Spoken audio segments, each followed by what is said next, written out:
Kalau misalnya terlambat masuk masjid, jamnya tertulis 2, loh kok mudah sekali foto saya. Siapa yang mengedit ini? Kalau masuk masjid, waktunya tinggal 2 menit. Kebetulan jamnya ada pakai jam iqamat 2 menit. Tik, tik, tik, 2 menit. Apakah tahiyatul masjid atau qobliyah subuh? Qobliyah subuh. Kalau Ustaz Somad nanya, jamaah nggak usah stres, nggak usah pusing, jangan dijawab. Karena kalau saya nanya, itu saya jawab sendiri. Ketika kita masuk masjid, waktu tinggal 2 menit, apakah kita tahiyatul masjid atau qobliyah subuh? Qobliyah subuh. Kenapa? Karena kalau tahiyatul masjid nggak dapat qobliyah subuh. Tapi kalau qobliyah subuh otomatis dapat tahiyatul masjid. Tapi jangan gara-gara ini terlambat terus. Jangan besok pas mau sholat, Allahu Akbar, Allahu Akbar. Istrinya nanya, abang nggak ke masjid? Nyantai aja, tunggu aja kira-kira 2 menit lagi mau iqamah. Loh kok nyantai? Ya kata Ustaz Somad kan, ini saya nanti disalahkan orang. Yang paling bagus datang ke masjid sebelum azan, tahiyatul masjid, duduk zikir, baca Quran, iktikaf. Setelah azan, sholat sunat qabliyah. Rakaat pertama, qul ya ayyuhal kafirun. Rakaat kedua, qul huwallahu ahad, Allahus Asmaul Husna itu As-Somad. Sedangkan ini adalah Abdus Somad, hamba Allah Subhanahu wa taala. Nama yang paling bagus adalah nama yang disandingkan dengan Asmaul Husna, Abdul Rahman, Abdul Rahim, Abdus Somad. Lalu kemudian pahala qabliyah subuh, rakaatul fajri qabliyah subuh, nama lainnya salat sunat fajar. Salat sunat fajar dengan qabliyah subuh sama. Khairum minad dunya wa ma fiha, lebih baik daripada dunia dan seisinya. Karena saya khawatir takut ketinggalan, maka saya 2 rakaat di hotel, supaya kalau sampai ke masjid langsung sholat subuh tidak berkecil hati. Bapak ibu yang tadi tidak qabliyah subuh, qabliyah subuhnya boleh diqadha kapan? Nanti selesai sholat isyraq, sholat qabliyah subuh diqadha. Kenapa? Karena Nabi mengqadha qabliyah subuh, mengganti, saking tidak mau tinggalnya qabliyah subuh. Itu namanya sunnah muakkad. Yang tadi ketinggalan qabliyah subuh, mudah-mudahan besok masih hidup sehingga bisa laksanakan qabliyah subuh. Yang qabliyah subuh tadi nanti bisa diganti setelah sholat sunat isyraq 2 rakaat. Nah, lalu kemudian bagaimana dengan kurban tadi? Maka menurut mazhab Syafi'i, mazhab Maliki, mazhab Hambali, 3 mazhab sunat muakkad, tapi mazhab Hanafi wajib. Yang negara mazhab Hanafi itu sekarang di mana aja Pak Ustaz? Turki, India, Pakistan, Bangladesh, sebagian Mesir. Makanya dulu waktu kami kuliah di Mesir, itu anak-anak yang dari Turki, dari India, dari Bangladesh nabung punya uang, wajib berkurban. Mereka berkurban semua wajib. Datang kita yang dari Indonesia, wajib menghabiskannya. Kami wajib, kata mereka dari India, Pakistan. Kalian? Kami sunat muakkad, alhamdulillah. Nah, ini tentang masalah perbedaan pendapat. Kenapa Ustaz jelaskan di sini? Mana tahu nanti ada Ustaz yang berceramah berkurban itu wajib, wajib. Dia nggak salah, karena kebetulan dia belajarnya di India. Pas ditelusuri kuliah-kuliahnya, dia tamat dari mana? Rupanya dari Lucknow, India, dari Aligarh, India, dari Darun Nadwah, India, Nadwatul Ulama. Ini semua mazhab Hanafi. Sedangkan Ustaz Abdul Somad memakai mazhab Syafi'i. Kira-kira orang Nunukan ini mazhab apa ya? Saya tadi diminta Pak Imam untuk maju jadi imam sholat subuh. Saya nggak tahu ini orang Nunukan ini mazhabnya apa. Maka saya pura-pura batuk untuk menjaga adab, jangan sampai salah adab. Maju Pak Imam. Oh, saya tahu imam kita mazhab Syafi'i. Dari mana Ustaz tahu imam mazhab Syafi'i? Dari 2 tanda. Pertama dari bismillahnya. Bismillahnya jahar. Bismillahirrahmanirrahim. Alhamdulillahi rabbil alamin. Mazhab Syafi'i. Kalau mazhab Hanafi, bismillahnya sir. Bismillah. Alhamdulillahi rabbil alamin. Itu mazhab Hanafi. Saudi Arabia itu Pak Ustaz, Saudi Arabia mazhab Hambali. Bismillahnya sir. Bismillah. Alhamdulillahi rabbil alamin, arrahmanir rahim, maliki yaumiddin. Kalau Maroko, Ustaz kan kuliah di Maroko 2 tahun. Ya, Maroko mazhabnya Maliki, nggak pakai bismillah sama sekali. Allahu akbar. Alhamdulillahi rabbil alamin. Mazhab Syafi'i, bismillahirrahmanirrahim. Hanafi dan Hambali, mazhab Maliki nggak pakai bismillah, langsung alhamdulillahirabbil alamin. Ustaz, ya, kemarin ada di kampung kami imam baru langsung qul huwallahu ahad. Itu mazhab apa Ustaz? Itu namanya mazhab grogi. Pertama kali maju jadi imam lupa Al-Fatihah, batal sholatnya. La sholata liman lam yaqra bi Fatihatil kitab. Siapa yang tidak baca Al-Fatihah batal sholatnya. Masya Allah, imam kita luar biasa bacaannya, hafalannya.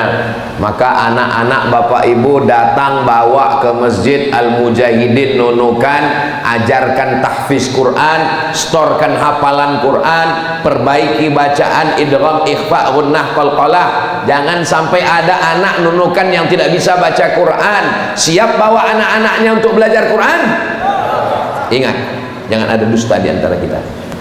Kita akan diminta tanggung jawab di hadapan Allah Subhanahu wa taala. La tus'alunna yauma idzin 'anil na'im. Nah, lalu kemudian disembelihlah hewan kurban. Yang paling bagus hewan kurbannya itu dibeli dari sejak tanggal 1 Zulhijjah, ditambatkan di dekat rumah seperti sunnah yang dilakukan Rasulullah sallallahu alaihi wasallam. Dikasih makan. Di Maroko itu dari mulai tanggal 1 Zulhijjah orang sudah mulai bawa kambing, ditambatkan di dekat rumah. Ada jual rumput kering. Jadi masyarakat banyak jual rumput kering di pasar-pasar untuk ngasih makan kambing. Selesai sholat Idul Adha pagi tanggal 10 pulang ke rumah. Beda Idul Fitri dengan Idul Adha. Idul Fitri habis sholat subuh langsung makan lontong sayur 3 mangkok balas dendam, 30 hari nggak sarapan. Tapi Idul Adha habis sholat subuh nggak ada makan, nggak ada minum. Tetangga saya Pak Ustadz nggak makan nggak minum tapi 3 batang.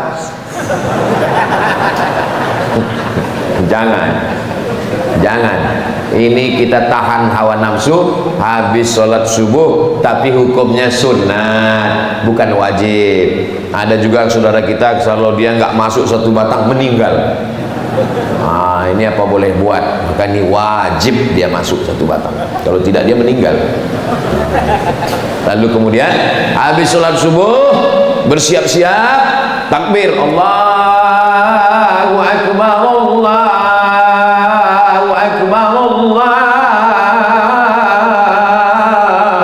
Akbar, la ilaha illallah, wallahu akbar, Allahu akbar, walillahil hamd. Banyak. Biasanya di masjid-masjid kita dari mulai maghrib sampai subuh nggak berhenti takbir, semangat luar biasa. Pas kita ke masjid nggak ada orang. Kok ada? Rupanya flash disk. Jangan sampai flash disk. Nanti kita khawatir flash disknya masuk surga, orangnya masuk neraka. Maka latih anak-anak kita untuk bertakbir dari mulai maghrib petang malam tanggal 9 sore sampai tanggal 10, tanggal 11, tanggal 12, tanggal 13, 4 hari takbir non-stop. Bukan hanya di rumah, bukan hanya di masjid, di mana-mana. Ibu-ibu yang sambil masak rendang, Allahu Akbar, la ilaha illallah, dicicip juga garamnya, jangan sampai nggak dikasih garam. Nah, ini kadang banyak orang bertakbir hanya di rumah saja. Bapak yang kebetulan mau silaturahim sama teman-teman, sama kawan-kawan, bawa motor takbir, Allahu Akbar, Allahu Akbar, pas lampu merah jumpa sama kawan, agak kareba, la ilaha illallah, madeceng. Nah, lalu kemudian setelah pulang dari sholat Idul Adha, ambil hewan kurban, arahkan ke arah kiblat, kepalanya ke sebelah kiri, kakinya ke sebelah kanan, bismillah, Allahu Akbar. Pisaunya dari bawah ke atas atau dari atas ke bawah? Kalau dari atas ke bawah, darahnya naik ke atas, makanya selalu ditutup pakai daun pisang, karena pisaunya yang dari atas ke bawah. Tapi kalau di bawah ke atas, dari bawah naik ke atas, nah itu darahnya turun ke bawah ke ujung pisau. Saya teori aja, saya ini orang yang paling lembut hatinya, nggak pernah seumur hidup motong ayam, nggak sampai hati saya melihat ayam itu mati. Saya ini suara aja menggelegar, tapi kalau masalah motong ayam pun saya nggak sampai hati. Jadi Ustaz tadi ceramah katanya motong teknisnya begini. Memang saya pernah motong karena saya ikut pelatihan bersama Juleha. Juleha itu perempuan Pak Ustaz, juru sembelih halal.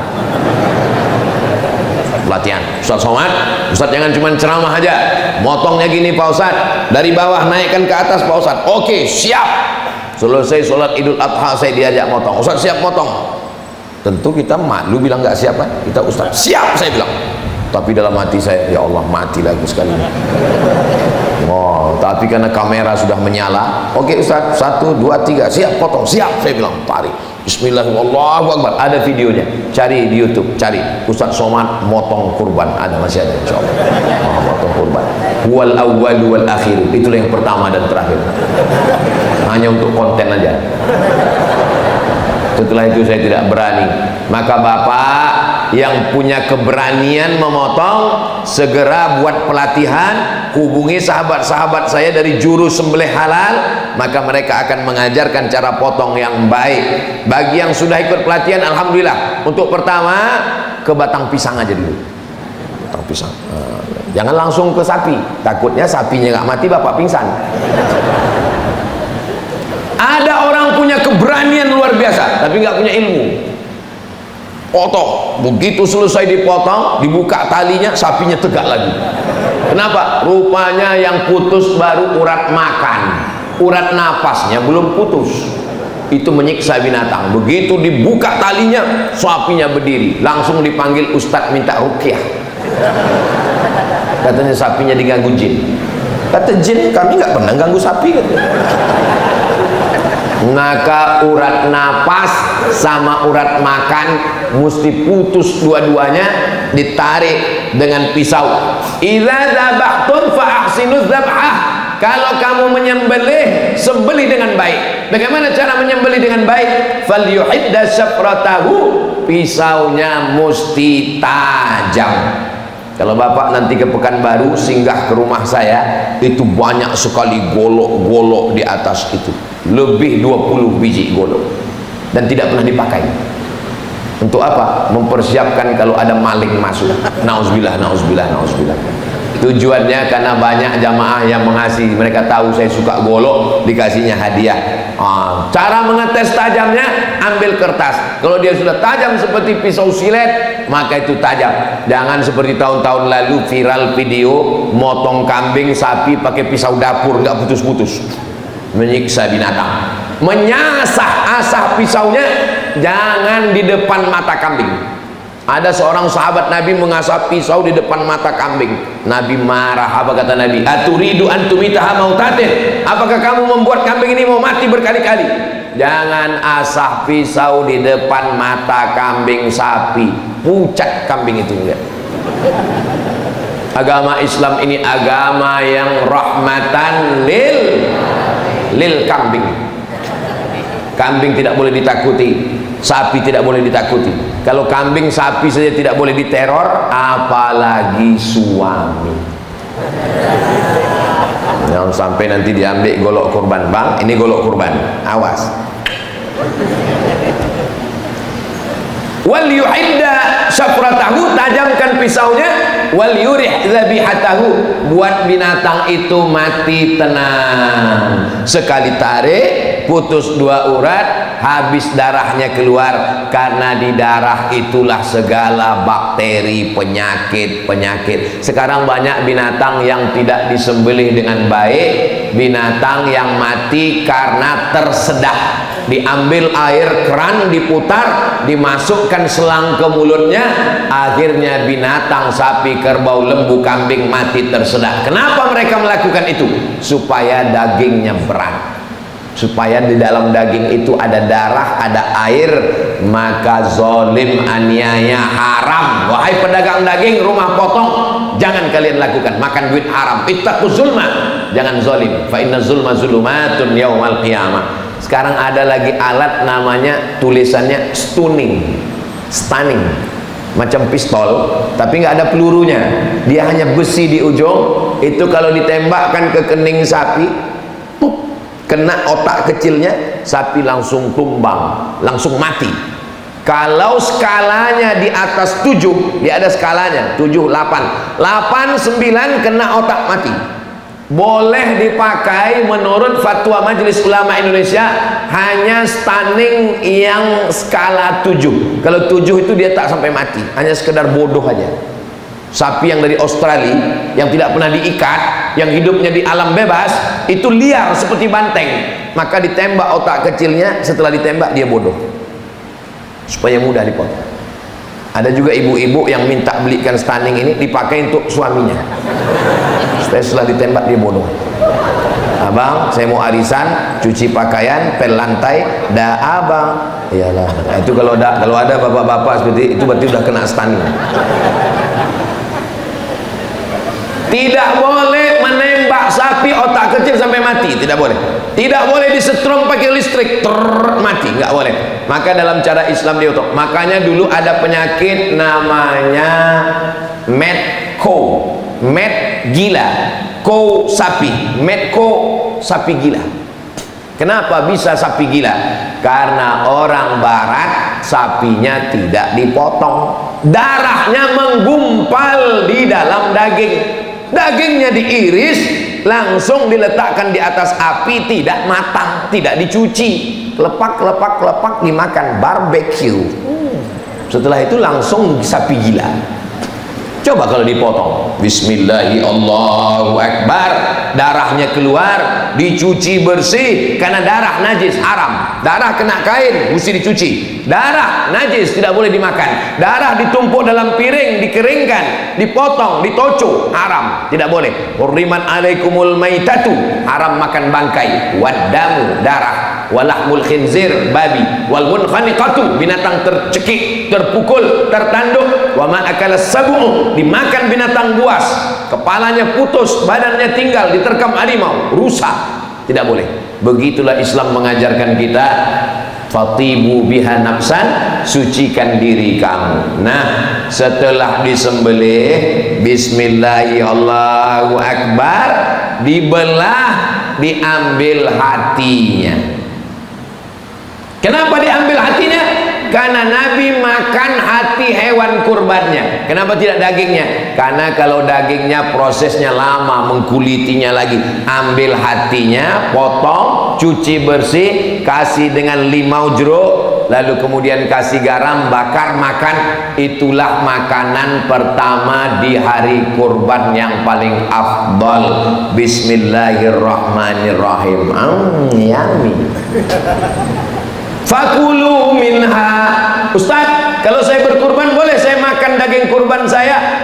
Coba tengok bunyi ayatnya. Fakulu, perintah, makanlah. Maka yang paling afdal adalah kita makan hewan kurban kita itu hatinya.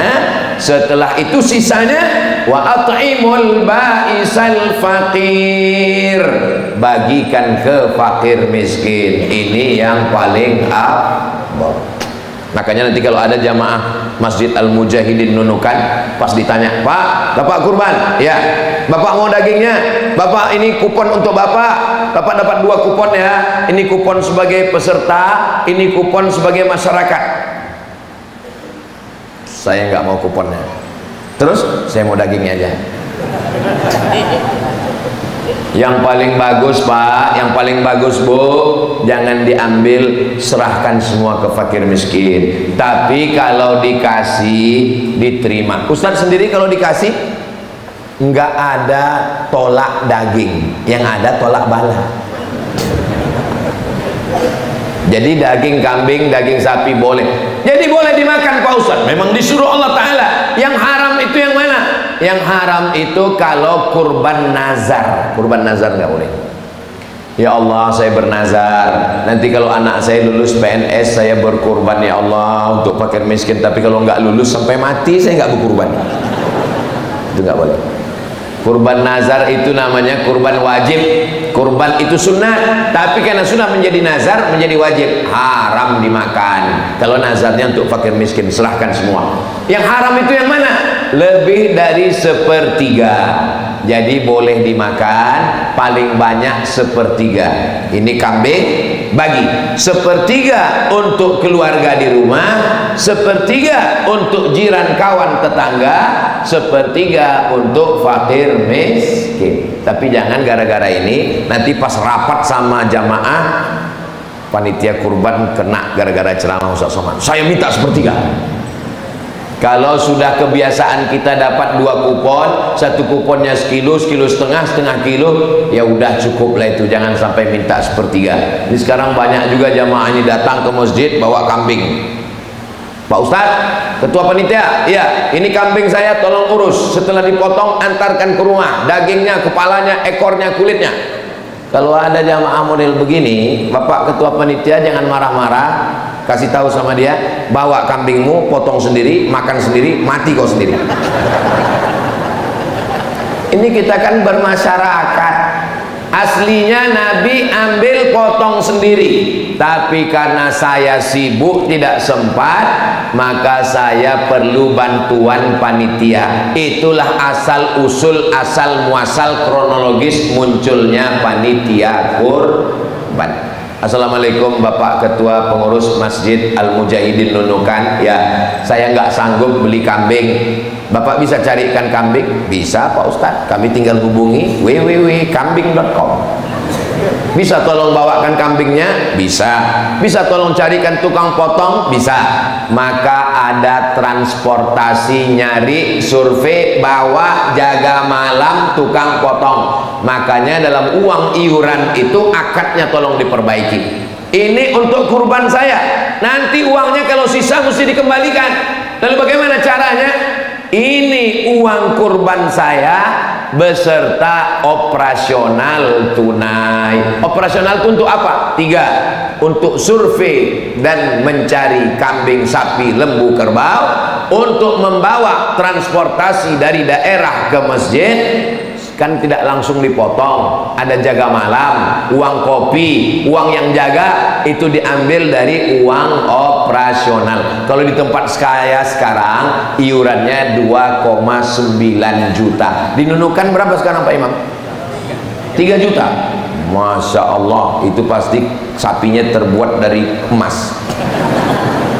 Nah, 3 juta itu tentu lain padang, lain belalang, lain lubuk, lain ikannya. Saudara kita di Papua bisa lebih mahal lagi, yang ada di pegunungan. Nah, ini tergantung daerah yang kebetulan banyak ternak bisa lebih murah sesuai dengan masing-masing. Mudah-mudahan yang penting dibukakan pintu rezeki insyaallah. Amin. Ini 3 juta untuk saya, 3 juta untuk istri saya, 3 juta untuk anak saya, 3 juta untuk almarhum. Bagus, the best, mantap. Nabi SAW kurbannya bagaimana? Nabi sembelih unta 63 ekor. 1 ekor, 2 ekor, 50 ekor, 63 ekor. Pisaunya masih tajam, dia serahkan kepada Sayyidina Ali. Ali, lanjutkan. Ali motong lagi 37 ekor. Sayyidina Ali 37, Nabi 63. Pertanyaannya, berapakah sapi, lembu, kurban onta Nabi Muhammad SAW.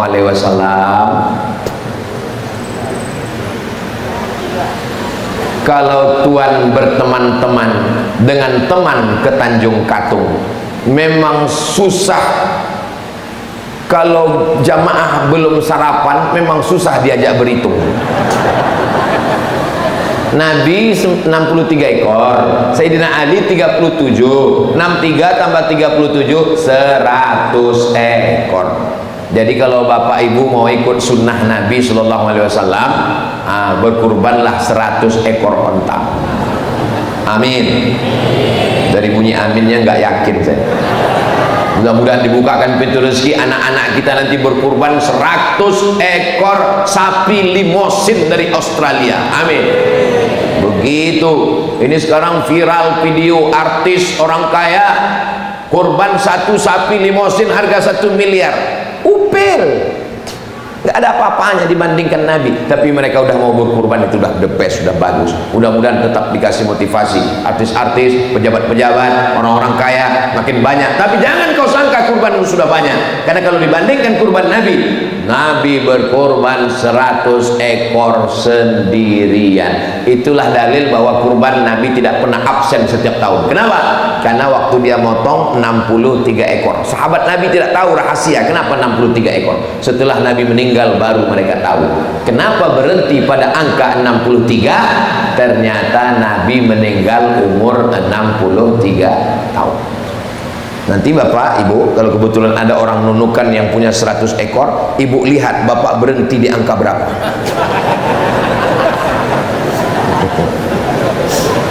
Tapi yang dimuliakan Allah Subhanahu wa taala. Nah, kira-kira Nabi Muhammad itu orang kaya atau orang miskin? Orang kaya. 100 ekor onta sendirian, orang kaya. Yang miskin itu siapa? Umat Nabi Muhammad. 1 ekor sapi dibagi 7, sapinya kurus. Pas rapat sama panitia bolak-balik, tolong saya antarkan dagingnya, pahanya, kepalanya, ekornya. Makan aja lah sendiri. Kita ini berkurban ini bukan untuk kita, tapi untuk masyarakat. Apalagi yang di perkotaan yang udah sering makan daging, jangan lagi ambil itu dagingnya, kirimkan ke desa, perkampungan, suku terasing, saudara kita yang berdakwah di pedalaman, kirimkan. Kenapa? Inilah dari ibadah kurban. Fasalli li rabbika wanhar. Salat, setelah salat Idul Adha maksudnya wanhar, dan berkurbanlah. Dianjurkan membawa anak dan istri waktu berkurban, ramai. Tujuannya untuk apa? Syiar, supaya orang-orang yang lemah imannya melihat hari raya kurban ramai. Umat Islam ini ternyata ramai juga kalau hari raya kurban ya, mau ngambil kupon. Kalau sholat subuh aja yang sunyi ternyata. Dua tujuan ramai-ramai ibadah kurban. Yang pertama intern ke dalam, yang kedua ekstern keluar. Ekstern keluar, orang-orang yang menyepelekan Islam ketika melihat orang ramai, hati-hati, umat Islam ini ramai, hati-hati, dia bawa golok berdarah-darah. Tapi ternyata dia tidak ekstrim, dia tidak radikal. Kenapa? Karena dagingnya dia bagi semua ke tetangganya. Ustaz, ya, tetangga saya ada yang non muslim, nggak Islam Pak Ustaz, apakah boleh kami bagi hewan kurban? Boleh memberikan hewan kurban dagingnya kalau si Islam dapat satu bungkus, yang tidak Islam juga bagikan. Mana dalilnya? Dalilnya adalah ketika Asma punya ibu tidak Islam dan dia bertanya ke Nabi, apa asiluha? Boleh saya silaturahim dengan saudara saya, keluarga saya, ibu saya tidak Islam? Kata Nabi, siliha, silakan silaturahim. Boleh saya kasih dia hadiah? Kata Nabi, berikan dia hadiah. Itu dalil boleh memberikan kurban, tapi zakat tidak boleh. Kenapa zakat tidak boleh? Karena zakat hukumnya wajib, sedangkan kurban adalah terhitung sama dengan sedekah sunnah. Jadi jangan sampai nanti orang Islam dinunukan, yang Islam dapat daging, yang tidak Islam dapat juga bungkus isinya lemaknya semua. Tidak boleh. Kita mesti bersikap adil. Inilah Islam. Wa ma arsalnaka illa rahmatan lil, tidak hanya lil muslimin, lil alamin, yang tidak Islam. Di Nunukan ada orang tidak Islam? Bagikan, ini sebagian daripada syiar dakwah. Tapi jangan pula kebalikannya, semua yang tidak Islam dapat, yang Islam malah nggak dapat. Ini juga tidak betul. Jadi kalau kebetulan dapatnya sedikit, ya kita bagi-bagilah. Ini semua adalah kemaslahatan untuk kita bersama. Ada dua orang yang tidak boleh dikasih daging sebagai upah. Pertama, tukang jagal, tukang potong. Yang kedua, tukang kulit. Tidak boleh menjadikan daging sebagai upah. Sebagai hadiah boleh, sebagai upah tidak boleh, sebagai upah tidak boleh, sebagai hadiah boleh. Apa beda hadiah sama upah? Hadiah itu kalau dapat alhamdulillah, nggak dapat nggak apa-apa, itu namanya hadiah. Kalau upah dapat alhamdulillah, kalau nggak dapat pisau ini naik ke atas. Ini tadi untuk sapi kan ya, ini leher kau berlanjut. Tukang potong jangan dikasih upah dari daging. Ini kepalanya sebagai upah, haram. Ini kulitnya sebagai upah, haram. Ini dagingnya sebagai upah, haram. Adapun panitia dikasih dua kupon. Ini kupon kamu sebagai masyarakat, ini kupon kamu sebagai hadiah, boleh. Tapi kepala tukang jagal, tukang kulit, dia mesti dikasih upah. Dari mana upahnya? Upahnya dari iuran awal tadi masuk biaya operasional. Jangan diambil dari masjid. Kenapa? Karena orang bersedekah untuk masjid, bukan untuk tukang kurban. Jangan pula diambil dari kulit. Kulit dijual, boleh kulitnya kami bagi Pak Ustaz. Man ba'jil da'udhiyatihi fala udhiyatalah. Siapa yang menjual kulit hewan kurbannya, maka dia tidak dapat pahala kurban. Akhirnya karena takut kulit hewan kurban ini dijual, digunting kecil-kecil, masuk ke kresek, dibagi.